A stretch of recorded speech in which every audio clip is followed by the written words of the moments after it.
আসসালামু আলাইকুম। আশা করি সবাই ভালো আছেন। আজকে আপনাদের 5টি শব্দ শেখাবো যেগুলোর অর্থ, উচ্চারণ, ব্যাখ্যা বিস্তারিত। 1 নম্বর শব্দ হচ্ছে বাউন্স। এর অর্থ হচ্ছে লাফানো, প্রতিফলিত হওয়া। এর ব্যাখ্যা দিচ্ছি যাতে শব্দটা না বলেন। এমন একটি ক্রিয়া যা কোনো কিছু এক জায়গা থেকে অন্য জায়গায় লাফিয়ে বা প্রতিফলিত হয়ে ফিরে আসাকে বোঝায়। যেমন বল মেঝেতে পড়ে লাফ দিয়ে আবার উপরে উঠে গেলে এটা ইংরেজিতে বাউন্স বলা হয়। লাফানো বা প্রতিফলিত হওয়া। আশা করি এই শব্দটা বুঝছেন। 2 নম্বর হচ্ছে স্ক্র্যাচ। এর অর্থ হচ্ছে আঁচড় দেওয়া, ঘষা দেওয়া। স্ক্র্যাচ বোঝায় এমন তীক্ষ্ণ কিছু দিয়ে শরীর বা বস্তুকে আঁচড় দেওয়া। যেমন বিড়াল দিয়ে আমার হাতে আঁচড় দিয়েছে। যেমন আপনি কোনো একটা কাঠ ঘষলেন, ইংরেজিতে এটাকে স্ক্র্যাচ বলা হয়। আশা করি শব্দটা বুঝতে পারছেন। আপনাকে কোনো বিড়াল বা কুকুর আঁচড় দিয়েছে, এটাকে ইংরেজিতে স্ক্র্যাচ বলা হয়। তারপর হচ্ছে ব্লিঙ্ক, চোখের পলক ফেলানো।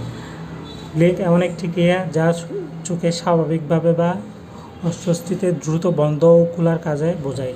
যেমন ধুলো ঢুকে যাওয়ায় আমি বারবার চোখের পলক ফেলেছিলাম। ধরেন আপনি চোখের পলকটা বারবার ফেলতেছেন, ইংরেজিতে এটাকে ব্লিঙ্ক বলা হয়। আপনি দ্রুত চোখ বন্ধ করেন, অন করেন, এটাকে ইংরেজিতে কী বলা হয়? ব্লিঙ্ক। আশা করি শব্দটা বুঝছেন। তারপর হচ্ছে মেল্ট। এর অর্থ গলে যাওয়া, গলানো। মেল্ট বোঝায় কোনো কঠিন পদার্থ তাপে তরলে পরিণত হওয়া। যেমন রোদে বরফ দ্রুত গলে যায়। রোদে দ্রুত বরফ গলে যায়, ইংরেজিতে এটাকে মেল্ট বলা হয়। যেমন কোনো কিছু কঠিন পদার্থ, তরল পদার্থ আপনি যখন আগুনে দিবেন সেটা গলে যায়, সেটাকে ইংরেজিতে মেল্ট বলা হয়। ঠিক আছে। তারপর হচ্ছে 5 নম্বর শব্দ হচ্ছে কফ। এর বাংলা অর্থ হচ্ছে কাশি দেওয়া।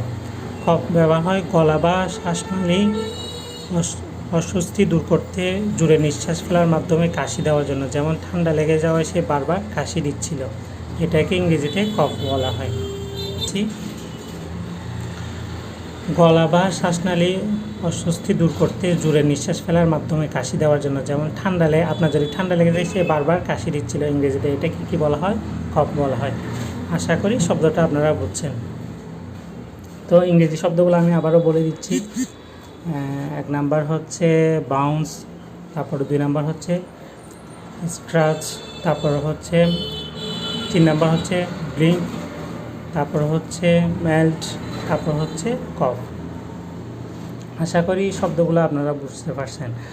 তো যারা ইংরেজি শিখতে চায় তাদের কাছে, যারা ইউটিউবে দেখবেন আমার চ্যানেলটা সাজেস্ট করবেন, আর যারা ফেসবুকে দেখবেন তারা আমার আইডিটা সাজেস্ট করবেন। আপনাদের জন্য যাতে এরকম ভালো ভালো ভিডিও নিয়ে আসতে পারি, সবাই দোয়া করবেন। পরবর্তী ভিডিওতে দেখা হবে। ততদিন পর্যন্ত সবাই ভালো থাকবেন, সুস্থ থাকবেন। আল্লাহ হাফেজ। আসসালামু আলাইকুম।